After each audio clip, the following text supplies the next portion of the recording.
meus amigos, estamos aqui hoje para mais um episódio do SomaCast e hoje é o nosso 7º episódio. Estamos aqui na Dinetec, né, Everton? É isso mesmo, Rodrigo, e hoje estamos num cenário diferente, né? Na 11ª Feira Dinetec em Canarana, né? E hoje estamos aqui com o Marcelo Wolff, doutor, professor, empresário, o cara entende tudo do agro da nossa região e do Brasil. Muito obrigado, Marcelo, por ter aceitado o convite e estar presente aqui junto com a gente. Eu que agradeço, Rodrigo, em nome da Risosfer e da UNOeste, né? Agradeço a oportunidade de estar trocando essa ideia, batendo papo com vocês, tentando trazer um pouco da visão nossa, né? Quanto pesquisador, quanto consultor, quanto vivenciando todo o Vale do Araguaia nessa janela, né? Que a gente já viveu e vê muito e viu muita coisa. Então eu fico feliz em participar, é meu primeiro podcast. Então, embora eu tente, né, ser um pouco atuante nas redes sociais, mas em podcast é o primeiro que eu participo, então fico feliz, agradeço o convite e espero, né, que a gente possa ter um tempo de qualidade aí para que a gente troque uma boa ideia, uma boa experiência sobre isso tudo aí. Ô Marcelo, bom demais, é com muita alegria aí que a gente recebe. Fiquei muito feliz quando eu te convidei pra gente fazer esse bate-papo, você aceitou e mesmo com o clima de uma chuva muito forte, o Marcelo veio na feira e vai aqui compartilhar com a gente um pouco do conhecimento aí que ele tem de sobra para passar pra gente, né, Everton?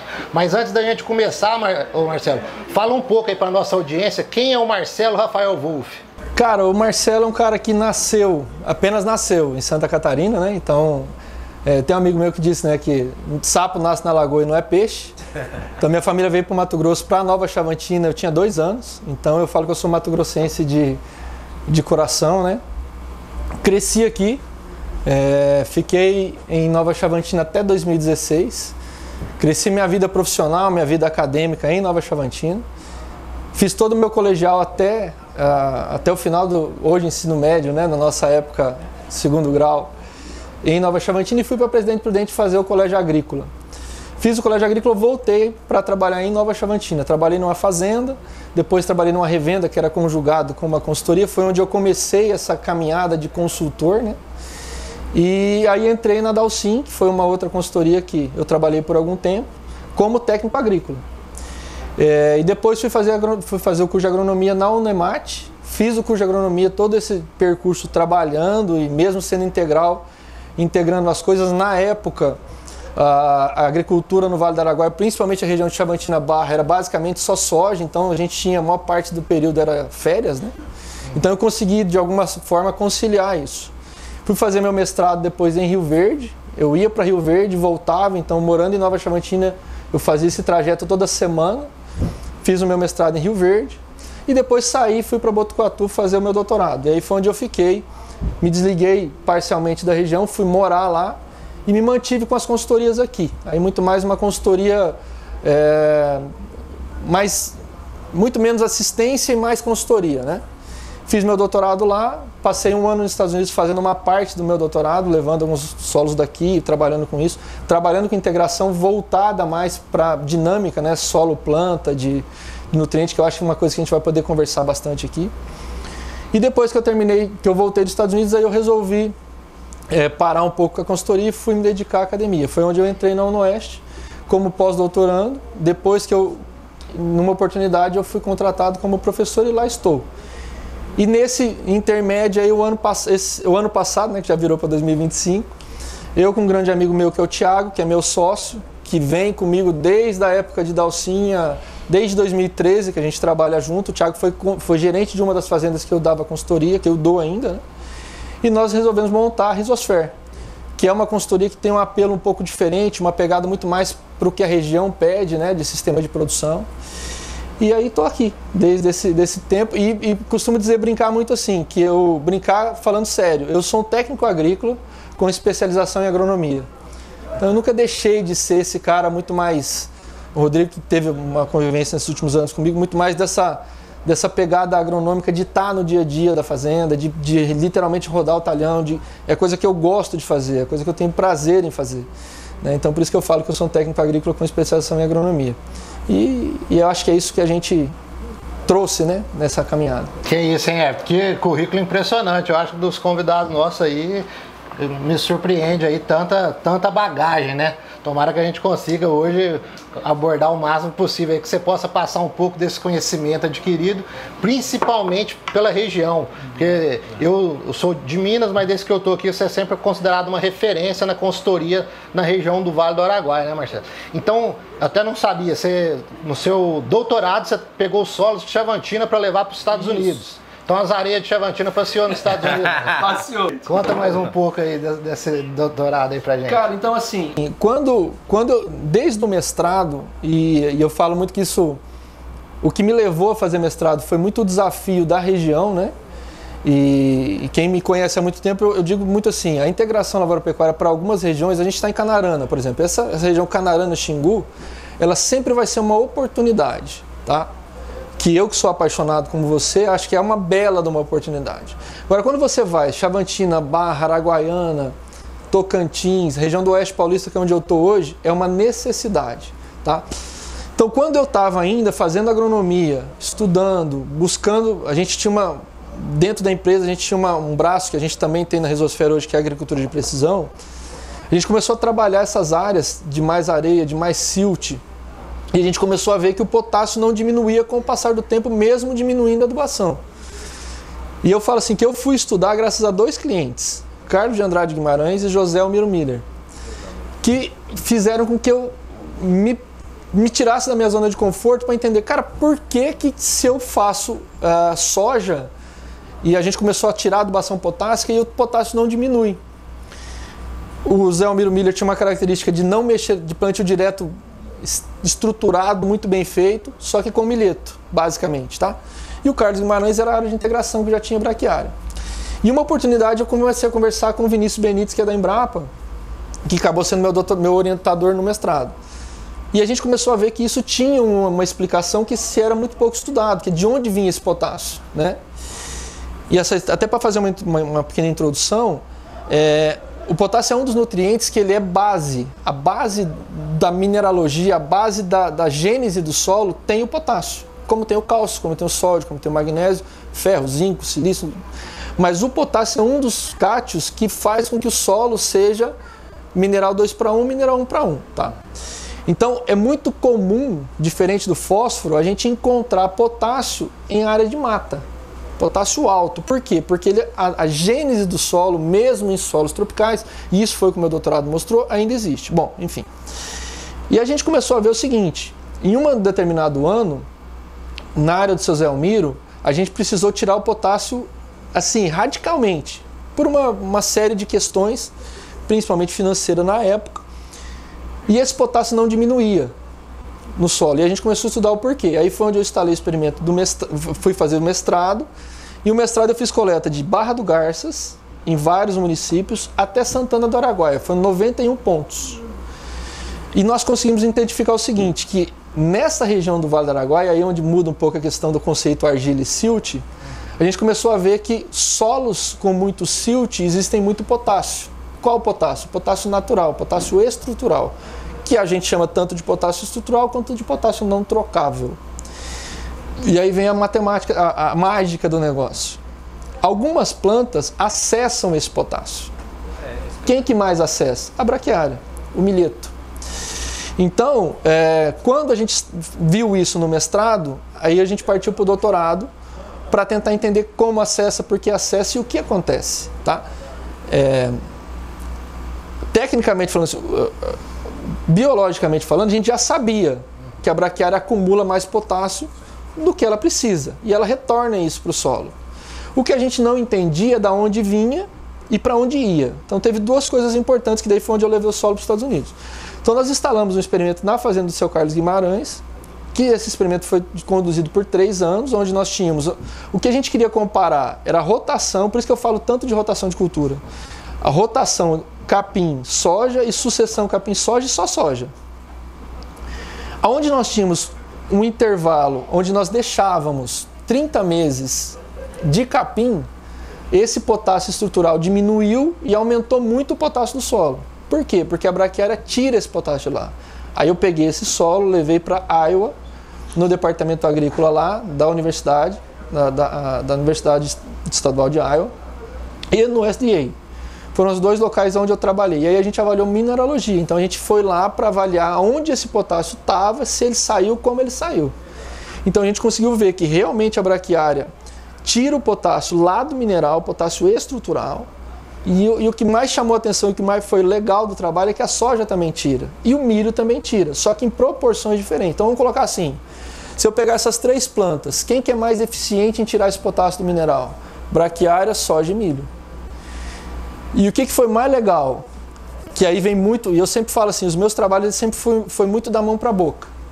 Então, os resultados que a gente obteve no trabalho, eu consigo levar para o produtor e falar assim, cara, usa. Então não é um negócio acadêmico de eu engavetar. Então eu posso hoje muito bem, eu sei muito bem que o milho ele tem uma capacidade de tirar, mas é menor.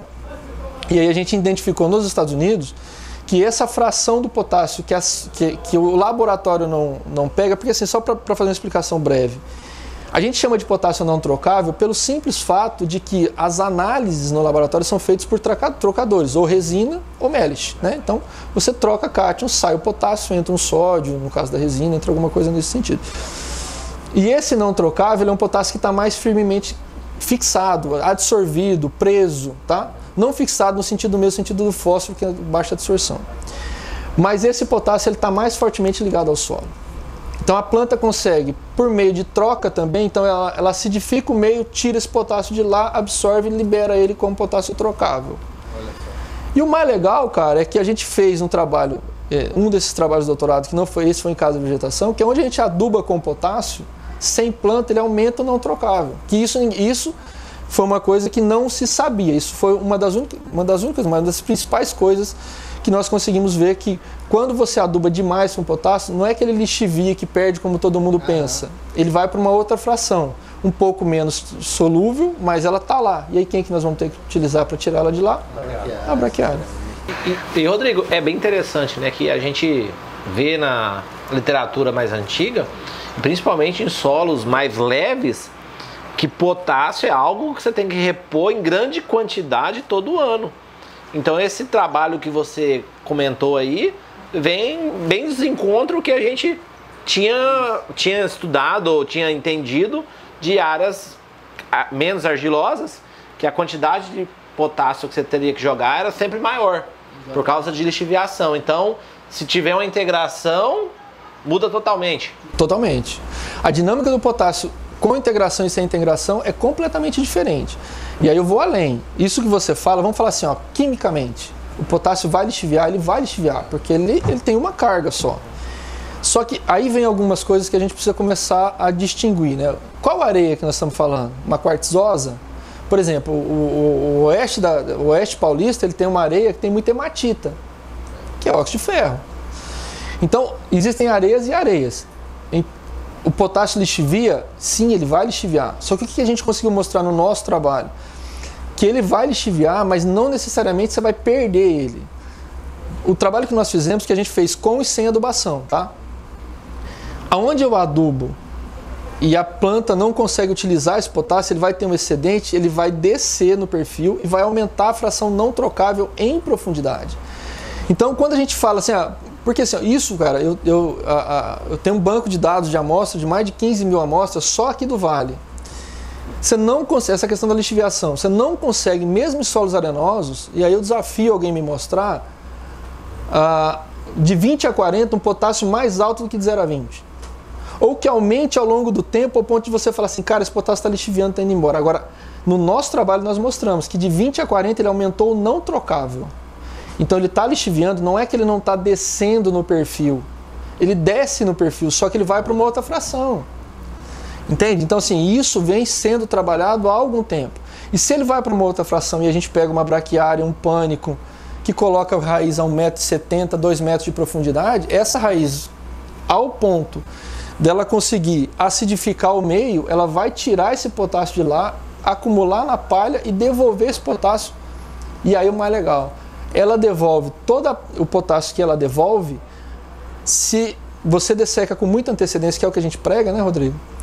Uma fração dele volta para o não trocável de 0 a 10. Então a dinâmica do potássio trocável e não trocável ela é muito alta, ela é muito forte.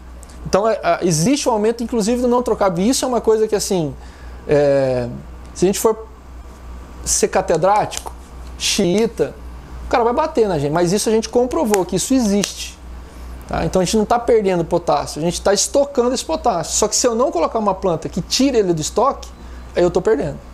Eu estou gastando todo ano, colocando de forma inadequada, mesmo em solos arenosos, que sim, a gente tem que ter cuidado com potássio em solos arenosos. Não é isso que eu estou falando, que já vai ser negligenciar o potássio, vai fazer de qualquer jeito. Sempre partindo de uma boa análise de solo, de um bom mapeamento, de você ter a noção de que o potássio ele tem sim essa dinâmica diferente dos outros nutrientes. Que isso, hein, Arthur? Que aula agora de fertilidade do solo. Isso aí eu falo, é mais um dos milagres da Santa Braquiária. Eu trabalhei mais de 5 anos só com gramínea forrageira, então eu e o Marcelo, a gente tem uma linha de pensamento aí que é bem parecida, né? Bem igual, para te falar a verdade. E uma coisa que eu chamo a atenção, que é mesmo que se lixivia, o Marcelo já falou, a raiz da braquiária ela vai lá embaixo, ela busca. E eu já sabia disso, Marcelo, com fósforo, que o fósforo fica não trocável, que as micorrizas, a rizosfera acidifica e consegue pegar esse fósforo. Mas do potássio para mim foi novidade, eu acabei de aprender mais uma vantagem aí para a gente ajudar a difundir ainda mais a integração lavoura-pecuária, ainda mais aqui no Vale do Araguaia. No tempo que eu só tinha gramíneas forrageiras como opção de safrinha, aí a gente batia em cima dos benefícios. A gente sabe aí da temperatura do solo, segura umidade, até isso aí. Agora mais um benefício aí que a gente pode citar como um benefício da braquiária, né? Marcelo, e tem algum estudo que o pânico consegue extrair mais a braquiária? Tem algo em relação a isso? Vamos colocar assim, ó. Se a gente for pensar nas cultivares ou nos gêneros, né? Até pela quantidade. A relação de extração, absorção e acúmulo, ela sempre vai ter uma correlação direta com a produtividade tonelada. Se você pegar gramas por quilo, vai ser sempre 18, 20. Só que como você pega um pânico que produz 30, 40 toneladas, 20 toneladas de matéria natural, 13, 12 toneladas de matéria seca, o acúmulo dele vai ser maior. Se o acúmulo dele é maior, a capacidade de extração dele também é maior. Tá? E assim, o que a gente entende dessa questão do potássio, do porquê que a braquiária é tão importante? A dinâmica da planta, principalmente se a gente pensar solo-planta, né? Dinâmica raiz, para que a planta absorva um cátion, seja ele um amônio, seja ele um cálcio, um magnésio, um potássio, ele vai ter que liberar um cátion também. E nesse caso vai ser um hidrogênio. Nessa liberação de hidrogênio, vai ser onde ele vai liberar, por exemplo, esse potássio que está mais preso ao solo. Então, muito bem. Então, quanto mais cátions, quanto mais essa planta produzir, mais acidificação vai ter a rizosfera. Então, por exemplo, por que a gente tem que fazer aplicação de calcários homeopático de tempos em tempos? Porque o fato da planta crescer, ela acidifica o meio. Essa acidificação ela é benéfica. E é por isso que, inclusive, nós colocamos o nome da empresa de Rizosfera, né, que significa rizosfera, porque é lá que tudo acontece, velho. Então, assim, o milho que absorve potássio, ele vai liberar hidrogênio e vai acidificar. Tá? Da mesma forma que o hidroxila. Se ele absorve nitrato, ele vai ter uma liberação de uma base que vai também, pode ser que essa hidroxila se ligue ao alumínio e libere o fósforo. Essa é a dinâmica que acontece. É tudo na rizosfera. Então, respondendo a sua pergunta, o pânico teoricamente, vai absorver mais, então vai liberar mais esse potássio, seguido pelas brisantes e por último a rhodosiense. Tá? E o milheto também. Então o milheto entra muito bem nessa linha. Então, quando a gente faz essas plantas, e aí vem o legal da região, né? Você vai partindo mais para o Xingu, você tem uma capacidade dessas plantas produzirem mais na entre-safra. Você vai mais para Chavantina, Barra do Garças ali, a produtividade delas é menor. Então, por isso que a rotação é tão mais importante para esse fim, principalmente. A gente nem vai falar, né, Rodrigo, do quanto produz mais de carne. E é por isso que eu sou tão ficcionado nisso, em questão de rotação, porque aí quanto mais ela não produz mais na chuva, Rodrigo? Se ela produz mais na chuva, ela vai ser mais capaz de tirar esse potássio do que se eu trabalhar só na entre-safra. É ruim fazer só na entre-safra? Pelo amor de Deus, não. É melhor, como eu comprovei no trabalho, é melhor do que não fazer nada. Só que sempre que você rotacionar, e aí tem uma história legal. Lá nessa universidade que eu fiquei, o meu supervisor ele fazia parte de um grupo de pesquisa grande, que lá eles têm um problema com fósforo, né? Em vez de lixiviar potássio, lixiviar fósforo.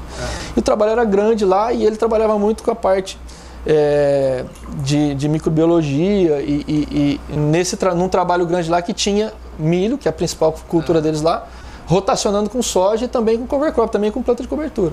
Cara, lá, 5% de matéria orgânica, lugar que mais produz milho no mundo, 5% de matéria orgânica, um verão de 14 horas de luz, temperatura noturna de 28 graus. Por isso que dá muito milho, né? Por isso que dá muito milho.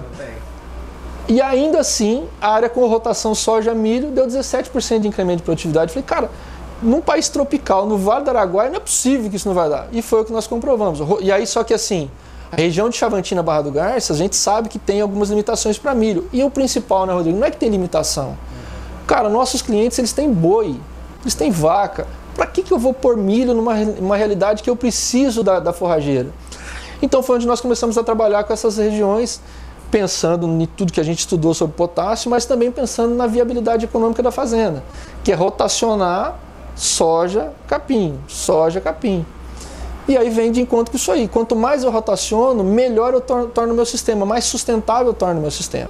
Então a gente tem muitas áreas que a gente identificou que esse potássio não trocável é alto, né? E que a gente está rotacionando com capim e fazendo com que a planta trabalhe, porque assim, existe um gasto energético. Embora eu falei para vocês que a soja também usa esse potássio não trocável, ela gasta energia para isso, tá?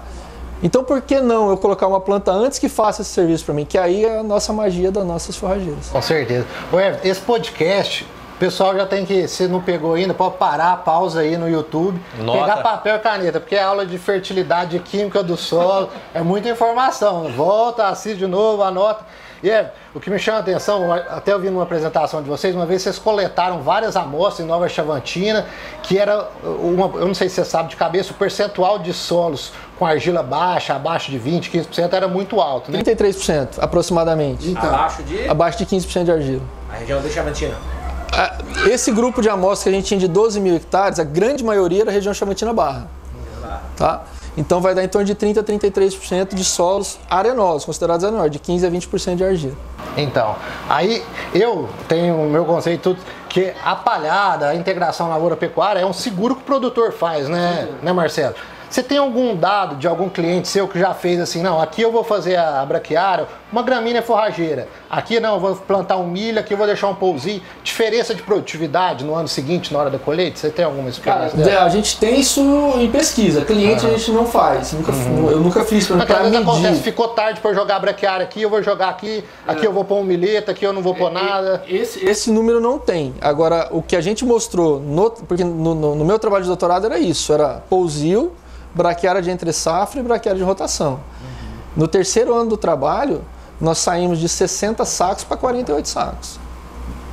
Rotação contra pousio. Contra pousio. 12 sacos. 12 sacos. 12 sacos por hectare. Então, assim, cara, e assim, muito, a diferença é muito grande. E eu costumo dizer o seguinte, a palha, cara, além dela ser um seguro, ela é quem faz nós sermos eficientes, e aí eu abro um parênteses, a gente tem que aprender a se defender. Cara, a gente acumula em plantio direto mais de 500 kg de carbono por ano, isso é mais do que cerrado. E nego bate na gente, falando que a gente é uma agricultura bandida, que a gente é criminoso. Cara, o fato de você colocar palha no sistema, você protege infinitas coisas. Tá? Então, assim, a palha é um seguro para o produtor, mas é um seguro para o ambiente, é um seguro barato e eficiente. Então a gente consegue fazer com que o ambiente trabalhe em prol da agricultura. Simples assim. Tá? Então, e esse pousio que a gente fez não foi um pousio sem revolvimento, então foi um pousio de plantio direto, sem revolvimento. Se a gente for comparar, medir pousio que o cara faz uma niveladorinha, que o cara faz uma grade, cara, isso é ridículo, a diferença é gigantesca. É gigantesca. Só que aí, Rodrigo, tem uma coisa que até eu acho que você pode me ajudar. Metodologicamente é muito difícil fazer isso. Mas aí vem o tal do boi. Porque eu já vi muita área, e essa pergunta sua é pertinente, muita área que o cara põe braquiária, não pasteja e tem uma produtividade não tão alta quanto teria numa área com milho, por exemplo. Isso é muito comum. Aí ele se frustra com a braquiária. Por quê? Porque, cara, pôs braquiária, põe boi, velho. Ou maneja ela com muita antecedência. Porque você tem alguns problemas e o maior benefício da braquiária é enraizamento, é o que a gente está falando. Se eu produzo, se o efeito que eu quero é produtividade de matéria seca, por que eu vou pôr uma braquiária, não vou pastejar, ela vai senescer, parar de crescer. Se ela para de crescer matéria seca de parte aérea, ela para de crescer raiz, velho. Então, quando eu pastejo, eu forço essa braquiária a produzir raiz de novo. Então, o maior benefício do boi, e isso eu falo e costumo falar e vou falar sempre, a pecuária é mais importante para a agricultura do que a agricultura para a pecuária. No sentido de produtividade. Área pasteja, braquiária vai ser sempre melhor do que não ter, não tenha dúvida, mas ter braquiária e boi é melhor do que só ter braquiária. Até essa informação aí eu aprendi, Everton, com um dos meus primeiros professores de Mato Grosso que eu cheguei aqui, que foi o Reinaldo Knorr lá do Mato Grosso do Sul, que ele era consultor da Fazenda Roncador, e ele falou que acompanhou um dos primeiros experimentos, eu acho que a nível de Brasil, de comparar área só com braquiária e área pastejada com galho, eles compararam. O Knorr me falou que deu diferença na época de 5 sacos onde o boi entrou. Aí eu aprendendo ainda, eu perguntei para ele o que foi, ele falou assim, o efeito do pastejo faz a braquiária enraizar mais, rebrotar. Então o que a gente vê, né, Marcelo, você muito mais que eu, que sua experiência é muito maior aqui no Vale do Araguaia, muito produtor faz a integração lavoura-pecuária às vezes errada, deixa o boi até no último dia para plantar no outro dia, deixa aquilo rapado, sem massa nenhuma para reciclar, nada, e aí tem uma experiência ruim com a integração e depois não faz mais. Mas às vezes faltou uma consultoria, faltou um suporte para tirar o boi na hora certa, para fazer a dessecação antecipada na hora certa, né? E aí o cara cria aquela crença que integração lavoura-pecuária não funciona, que braquiária não funciona, é melhor eu pôr outra opção. Então eu acho que a gente está bem alinhado nesse sentido, né? Fazendo certo para essa região nossa, igual você falou, Barra do Garça, Chavantina, Água Boa, é meio que uma obrigação, né? Nesses solos mais leves, mais arenosos. E tem muita dúvida ainda, né? Você pega o cara que é da agricultura, ele apanha muito com a pecuária. Ele não sabe o momento correto de colocar o boi, o momento correto de tirar. Dessecação mesmo, dessecação de braquiária, até hoje muita gente apanhando, muita gente com dificuldade, desseca 15 dias antes, ou desseca aplique, né? plante aplique. Planta depois que vai aplicar, né? Então assim, hoje pensando em dessecação da braquiária, eu não vou nem falar em pânico, mas braquiária mesmo, que eu acho que ainda o mercado 60%, 70% é de rosiência na entre-safra, né? Dessecação. Faço muito antes, faço no dia. O que dos experimentos que você fez, o que você deixa de dica aí pra galera? Cara, a gente fez um trabalho, inclusive foi um trabalho de conclusão de curso. Que nós fizemos a dessecação antecipada para semear sorgo, milho e girassol. Mas esse trabalho foi um trabalho que ficou muito legal, principalmente porque o milho é muito sensível à quantidade de palha, né? Então o milho a diferença foi gigantesca. Mas tem um trabalho, salvo engano, espero não estar errado, mas do Nepomuceno, já é um trabalho relativamente antigo, que ele publicou e ficou muito legal. Cara, é pelo menos 7 dias. 10 é melhor que 7, 15 é melhor que 10. Mas no mínimo 7 dias. E esse trabalho do Nepomuceno, ele mostrou que desseca e planta no dia 0, chega a cerca de 30%, 24%, se eu não me engano, de queda de produtividade. Então, assim, existem vários fatores. Plantabilidade, toda uma exudação ácida no momento que essa planta está morrendo. E esse é um problema. Qual que é o nosso problema? O cara que faz, Rodrigo, fala, não, eu faço todo ano e está tudo certo. A planta não mostra. Não é que ela vai ficar amarela, que ela vai ficar menor, que ela vai... Não. Você faz no mesmo dia, desseca 7 dias antes, o comportamento da planta é o mesmo. Você só vai ver a hora que você meter a máquina. Então, isso é uma coisa, só que daí entra uma dificuldade.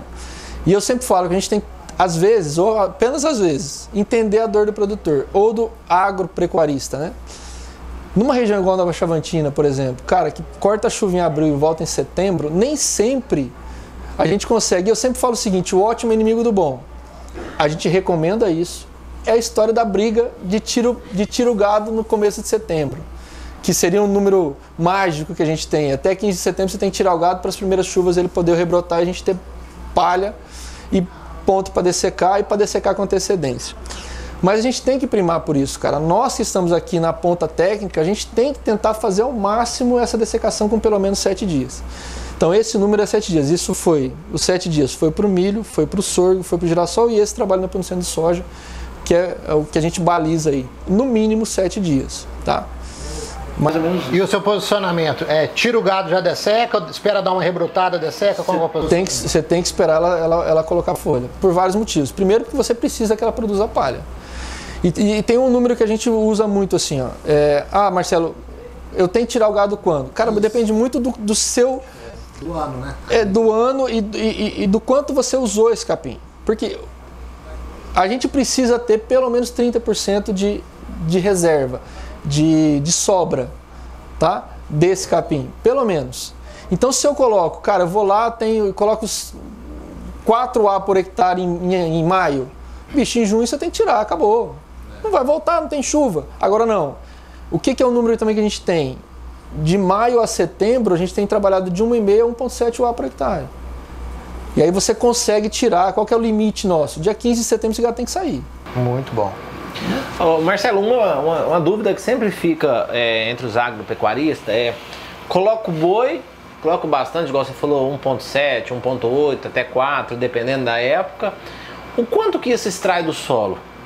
Cara, e qual que é a minha reposição? Porque a gente fala com alguns zootecnistas, eles fazem umas contas, mede metro quadrado, que eu tenho que adubar tantos quilos. Tem uma conta padrão, uma conta que a gente consegue entender? Porque a gente acabou de comentar que se come o capim, volta, recicla potássio. Mas tem uma reposição de outros nutrientes com a... Cara, essa é uma pergunta muito legal, porque assim, vamos pensar assim um pouco fora da caixa e vamos tirar a paixão de lado. Né? A gente está falando de uma planta que produz muito, que cicla muito, e de um indivíduo, que é o animal, que não leva embora. Pra você ter esse número eu tenho, porque a gente mede. O potássio é 1,5 kg por hectare que vai embora na carcaça do boi. Então é nada, velho. Em relação ao que ela recicla, é nada. Cálcio. Por que eu tenho que repor cálcio? Porque daí cálcio faz parte da carcaça do animal. Então vai um pouco mais embora. Eu não vou me arriscar a falar tanto, porque senão vai ter zootecnista que vai ficar bravo comigo. Porque realmente não é minha área. Eu sei que dos nutrientes que a gente tem um pouco mais de extração com o boi, seria o cálcio. Então, por que a gente precisa se preocupar com essa reposição? Muito mais por questão de você ter uma acidez gerada no processo de crescimento do capim, né? E ter que repor cálcio, do que por outra coisa. Fósforo e potássio, eu afirmo para vocês que o boi não leva embora ao ponto de ter uma queda na fertilidade do solo. Zero. Isso aí vocês podem fazer e podem medir. Primeiro, porque a gente sempre repõe fósforo na linha. Vamos falar de área de primeiro ano, segundo, terceiro ano? A gente não vai ser negligenciado de colocar menos do que 80, 100 kg de P2O5 por hectare. Então o boi não leva embora e você repõe. O potássio, acabei de falar para vocês que a planta é eficaz em tirar um potássio que a soja enxerga menos e que o laboratório não enxerga nada, né? Que é o não trocável. Então ela repõe muito mais uma braquiária rusiziense, que das braquiárias é a menos eficiência em ciclar, retorna de 40 a 60 kg de K2O por hectare. E o boi tira 1,5 kg. Então olha o saldo que isso me deixa. Ainda mais se é uma suplementação, né, Marcelo? Às vezes o animal tá no proteinado, comendo aí 1 kg, 1,5 kg de proteinado. Exatamente. E o ganho de peso dele é 700, 800. Cara, teve um livro que nós publicamos em 2016. Eu fiz parte do grupo que publicou um capítulo desse livro. E eu fiz uma conta muito simples. Então você pega um sojicultor que planta soja há 20 anos e que coloca 100 kg de P2O5 ao longo desses 20 anos. Isso dá 2.000 kg de P2O5 ao longo de 20 anos. A soja vai levar embora, ela extrai, ela não exporta. Vamos fazer uma conta simples. Ela extrai para 60 sacos, cerca de 60 kg de P2O5. 20 anos, 1.200 kg de P2O5. Cara, eu tenho um saldo de 800 kg no solo. Se eu coloco uma braquiária, que você acabou de muito bem falar, que ela tem a capacidade também de tirar esse fósforo e retornar, eu não tenho que me preocupar com isso, cara. Se o boi tira, se o boi não tira, se o boi leva, se o boi não leva. É óbvio, eu tenho que acompanhar isso com análise de solo, mas o histórico, eu trabalho com integração, cara, desde 2007. E a gente, como eu trabalho com agricultura de precisão e mapeio esse solo há muito tempo, a gente, pelo contrário, a gente não vê. Essas áreas de rotação, eu tenho várias áreas que a gente volta, quando volta o capim, eu não coloco nada de fósforo. Por quê? Porque subiu o fósforo do solo. Porque a braquiária tem essa capacidade. Tá? Então, eu não me preocupo, não me preocuparia. Como não me preocupo a história do adensamento do pé do boi. Isso daí tem muita conversa, né? Tem também. Que o boi compacta, que não sei o quê. E só para não perder aí essa parte aí de extrair, aumentar, eu já vi estudos aí da Embrapa mostrando que aumentou o teor de fósforo na camada de 20 a 40. O rola bosta pega e leva o fósforo em profundidade. Se você for fazer uma adubação química, mineral, quanto tempo esse fósforo nem vai chegar, não né? Vai, cara. Se você não incorporar, ele nem vai chegar. O rola bosta leva lá de 20 a 40. E Rodrigo, não é só o rola bosta. Voltamos de novo para a essência do nome da Rizosfera. É raiz, cara. Por quê? Porque como o fósforo, você redistribui ele com redistribuição de raiz. Então, assim, é por isso que eu falo que a gente tem a Rizosfera tem uma pegada diferente e é muito por conta do que a gente apanhou e aprendeu na região do Vale do Araguaia. Cara, nós precisamos entender o sistema como ele é. A gente tem que entender os solos mais leves, os solos mais pesados, como ele realmente é. Então, se eu não entender o meu sistema de produção na essência, eu vou errar muito mais do que acertar. Então, assim, não adianta, por exemplo, a raiz braquiária faz raiz pra caramba e eu não faço perfil de solo. Então, você entende que tá tudo mais ou menos interligado. Então, eu brinco muito assim, por mais que eu fiz doutorado, e eu fiz doutorado, eu sou doutor em agricultura, então, é a antiga fitotecnia, algumas faculdades ainda têm, né, fitotecnia. Eu sou um fitotecnista raiz, porque eu gosto de tudo um pouco. Não me atrevo a falar que eu entendo de tudo um pouco, mas eu gosto de tudo um pouco. E essa questão, cara, uma coisa puxa a outra. Se eu faço perfil de solo, eu aumento o enraizamento. Se eu aumento o enraizamento, eu aumento ciclagem. Se eu aumento ciclagem, eu aumento a eficiência da minha área produtiva. Nematóide, se eu aumento o número de raiz, a distribuição de raiz, eu diminuo o meu problema com o nematóide. Então tudo é raiz, cara. Tudo é raiz. E falando em nematóide, também é outro conceito de muita gente. Eu não planto braquiária porque aumenta o fator reprodutivo do Pratylencos, 4, 5. E aí? Cara, vamos polemizar um pouquinho, eu acho que faz parte. Você não quer ter nematóide na sua área, se é sojicultor, não planta soja, velho. Cultivar de soja multiplica 25, tem cultivar que multiplica 50 vezes, velho. Então eu tô preocupado com nematóide, não planta soja, muito menos milho. Então a braquiária, ela multiplica, é óbvio, o nome do negócio é Pratylencos braquiurus, velho. Então, assim, isso, eu acho que 99% das palestras que eu faço de integração me perguntam isso. Você sabe por que eu não tenho medo de nematóide em área de braquiária de integração? Porque eu aumento o tamanho da boca da planta, cara. O nematóide, Pratylencos principalmente, ele tem uma característica de ficar nas partes mais superficiais do solo. Então, se eu aumento a minha rede, se eu distribuo, eu não preciso aumentar a raiz, eu tenho que distribuir meu sistema radicular. E usar hoje, a gente tem um monte de estratégia, cara. Principalmente os bacilos, que estão funcionando extremamente bem. E aí outra coisa que a gente tem que aprender, Rodrigo, a não tratar nematóide somente para soja. A gente tem que passar a usar bacilos na braquiária. Aumentar essa dinâmica do controle na planta forrageira. E na soja também. Entendeu? Então, assim, vamos polemizar de novo. Boi não compacta solo, velho. O que compacta solo é grade. Boi adensa, tem uns trabalhos bem legal do Franchini, que adensa de 8 a 12 centímetros. Que a própria raiz da planta, de uma rotação, vai quebrar isso. E, gente, adensamento de solo vai acontecer sempre que você colocar planta. É física, dois corpos não ocupam o mesmo espaço. Quando eu coloco raiz, ele comprime o solo e adensa. Só que o adensamento dele não é aquele pé de grade que a gente chama, tá? Então, boi não adensa. Eu tenho, até se vocês procurarem no meu Instagram, tem um vídeo numa área de 70% de 50% de argila, que eu fiz uma trincheira de 1,70 m, tinha um pânico em setembro, que tinha ficado 2 anos sendo pastejado. Você vê a raiz do pânico lá embaixo, sem compactação nenhuma. Agora, é óbvio, né? Qual que é o problema do pânico? Você tem, é uma touceira, né? E você tem espaços onde esse boi vai pisar, e essa camada superficial, você tem que ter uma umidade adequada para você semear. Ali você tem um certo adensamento, mas não existe compactação. Muito bom.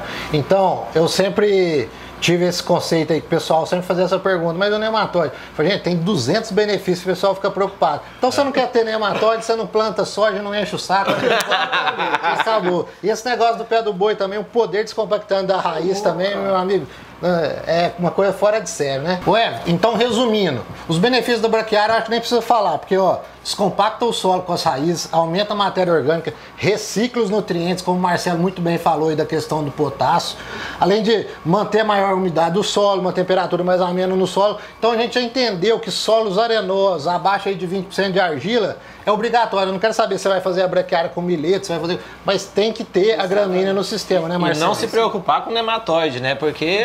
esquece o nematóide, esquece a história do nematóide. Mas, Marcelo, e o momento certo? Eu tô lá com a soja, qual que é a hora de eu fazer? É sobre a semeadura, eu colho, depois jogo, eu planto e desseco. Dá uma ajuda pra gente aí, o momento certo de colocar a gramínea no sistema. Rodrigo, essa pergunta é assim, a gente, inclusive, a gente tem artigos publicados, né, com esse tema, porque foi uma das coisas que nós mais apanhamos no Vale do Araguaia, principalmente na região de Nova Chavantina. Por quê? É uma região que planta, semeia soja mais para o fim da janela, novembro, final de outubro, começo de novembro, até dezembro a gente chega a semear soja na região. Então o momento da sobressemeadura vai cair final de fevereiro, começo de março, onde a gente sabe que formação de capim depois de janeiro já é uma coisa desafiadora, né? Então a gente começou a estudar muito isso. É óbvio que não existe uma receita de bolo. Isso tudo é um feeling, né? Isso tudo a gente vai acompanhando ao longo do tempo. Mas a primeira coisa que a gente tem que entender, gente, a sobressemeadura, ela é o inverso do que a gente preconiza de um plantio ou de uma semeadura de qualquer semente. Você não está colocando ela incorporada ao solo. O que vai fazer a função do solo? É a folha da planta, é a folha da soja. Pensando nisso, a gente tem que entender o seguinte: quando eu vou sobressemear, qual cultivar eu tenho, qual que é a capacidade dessa cultivar de sobrepor essa semente. Vamos partir de um número que a gente tem, soja em R5.5, final de enchimento de grão, tá? Até R6 a gente pode pensar em fazer. Numa soja normal, com pouca desfolha antecipada, semeando início de fevereiro, final de janeiro, começou a entrar em fevereiro, eu posso trazer isso para R5.4, R5.3? Posso. O que eu preciso fazer? Aumento um pouco a semente, porque eu vou ter estiolamento dessas plantas, vou perder um pouco dessas plantas. Por quê? Porque as folhas não caíram ainda e eu tenho microclima suficiente para que essa semente germine. Gente, não pode esquecer o seguinte: a semente, para startar o processo de germinação, eu preciso de 50% do peso dela em água. Uma semente de braquiária, quanto ela pesa? Quanto que eu preciso? Qualquer sereno e umidade que se mantém, ela vai germinar. Se ela germinou e o dossel da planta está muito fechado, o que eu tenho? Não tenho luz. Se eu não tenho luz, ela vai causar o estiolamento, consequentemente eu vou ter morte de planta. Então por isso do R5.5, porque o R5.5, a partir daí, essa soja começa a cair folha, a luminosidade começa a entrar e essa planta começa a receber luz. Tá?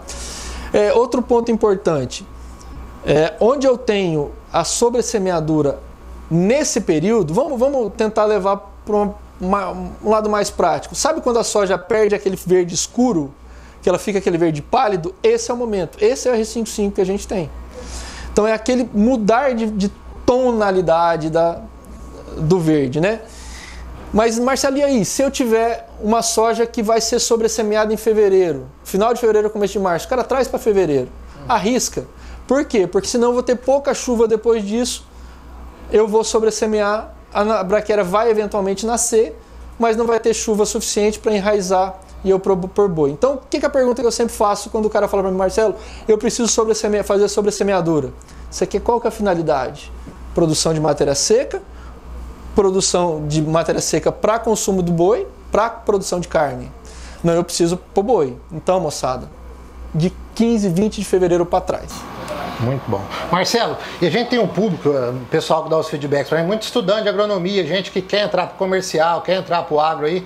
Então dá uma explicada para quem é leigo, quantos dias o produtor ganha? Se ele joga ali em R5.5, até colheita, um vai fazer sobre a semeadura, outro vai esperar colher para depois jogar. Quantos dias que ele ganha nessa janela aí? Pelo menos de 20 a 30 dias. Que na nossa região faz uma diferença, muito grande. Porque, eu conheci a seca lá em Minas, eu conheci a seca do Vale do Araguaia. É diferente. Até tem uma referência aqui do Vale, o saudoso Marcão da Carpa. Uma vez a gente conversando aí até sobre nutrição animal, falou: não, Rodrigo, esquece tudo que você estudou pra lá. A realidade do Vale do Araguaia é outra. Tem que conhecer. Isso aí é bom que o Marcelo tem um conhecimento aqui muito grande. Então aqui a seca daqui aqui são 6 meses de seca sem cair uma gota d'água mesmo. Então é uma estação seca muito bem definida. Então você ganhar 20 dias na sobressemeadura, também eu gosto muito do Marcelo, porque ele é um professor que eu vou ver nos vídeos, eu vou aprender e eu posiciono muito nesse sentido também. Ganha 20 dias a mais, é certeza. Pode ser que chova, mas pode ser que a chuva corte e não chova mais, entendeu? Marcelo, você comentou de aumentar a quantidade de semente, porque você vai antecipar e vai ter uma perca. Quantos pontos de VC que você costuma trabalhar aí? Boa. Ótima pergunta. Quando a gente trabalha nesse período, final de janeiro, começo de fevereiro, 600 pontos de VC. Nem mais, nem menos. Eu entrando nessa área, ou eu antecipando, trabalha com 800. 800 pontos que o que você vai perder vai se manter e tal. Ah, Marcelo, eu posso trabalhar com 800 em janeiro? Pode. Só que você vai ter um inverso.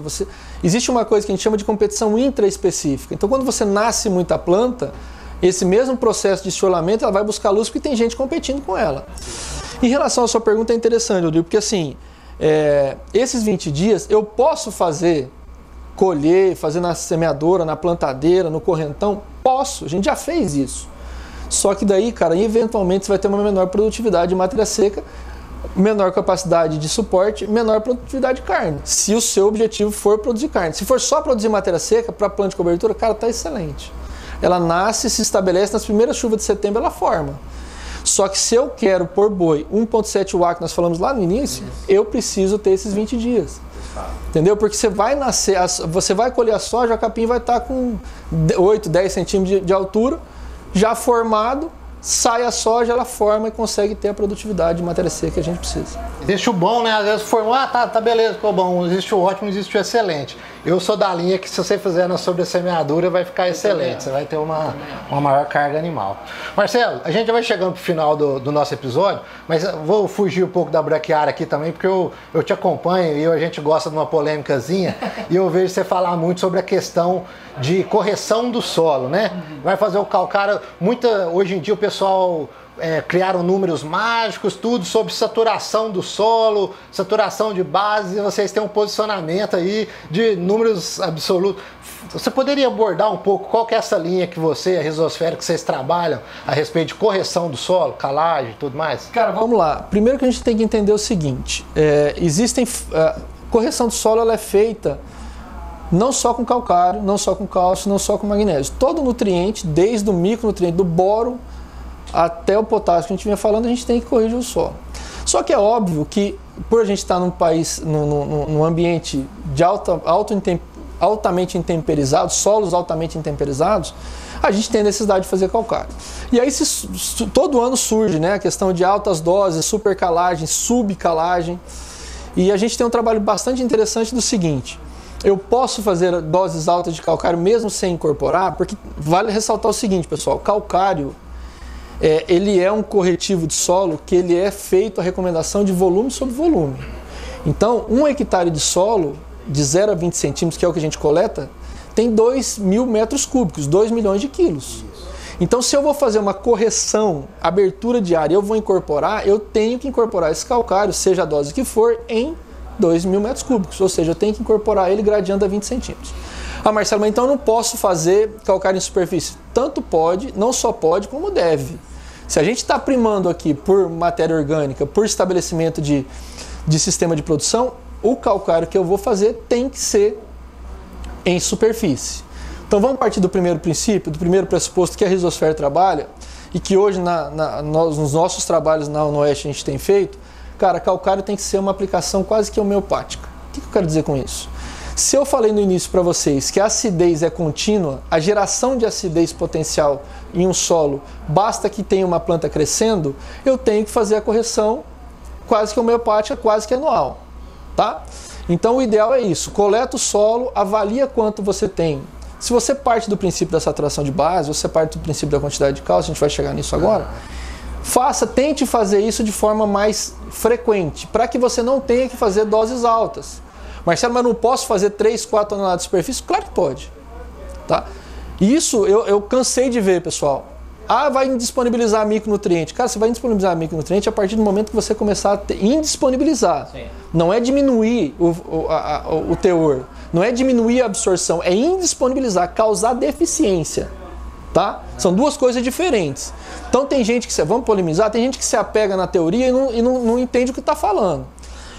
A gente tem trabalhos que mostram que diminui a quantidade de micronutriente metálico, cobre, zinco, ferro e manganês. Quando eu aumento as doses, sim, mas não ao ponto de diminuir de deficiência. Para isso acontecer, eu tenho que subir um solo acima de 7, cara. Nos nossos solos, não, o tamponamento não deixa que isso aconteça. Porque você tem uma quantidade... Para o calcário deixar de ser calcário, ele tem que acidificar, tem que ser acidificado. Depende da acidez. Se eu tampono a acidez, o calcário para de criar base. Então é uma coisa simples. Então pode fazer? Pode. O ideal é que não se faça, porque é melhor você fazer isso ao longo do tempo. Então a agricultura de precisão que a Rhizosphere faz, por exemplo, é primando isso. E qual que é o nosso padrão? Gente, como eu mostrei para vocês, o nosso range de atuação é em solos arenosos. Cara, é insano. Presta atenção que eu vou falar para vocês. É insano se fazer recomendação de calagem em solo arenoso usando saturação de base. Pelo simples fato que é o seguinte, eu quero atingir 70%. Ok, atingir 70% uma CTC de 20, 30, 40 centimol, cara, é com 1000 kg de calcário. Por quê? O que é a CTC? É a capacidade que o solo tem de trocar. É uma caixa d'água. Quanto menor for a CTC, menor é a minha caixa d'água. Qualquer quantidade de calcário eu saturo as bases. Nada mais é do que saturação de base. É colocar a quantidade de base que satura os pontos de carga. Só que o que está errado nisso? Mas Marcelo, tá errado por quê? Porque o calcário é a principal fonte de cálcio e magnésio. Ou seja, se eu saturo com 1000 quilos, eu estou colocando 280 quilos de dióxido de cálcio, cara. Isso não supre, não nutre a quantidade de cálcio que uma planta precisa. Ponto final. Para altas produtividades. Para altas produtividades. Então o que eu tenho que fazer? Cara, esquece saturação de base. Eu preciso, isso é um número que nós calibramos.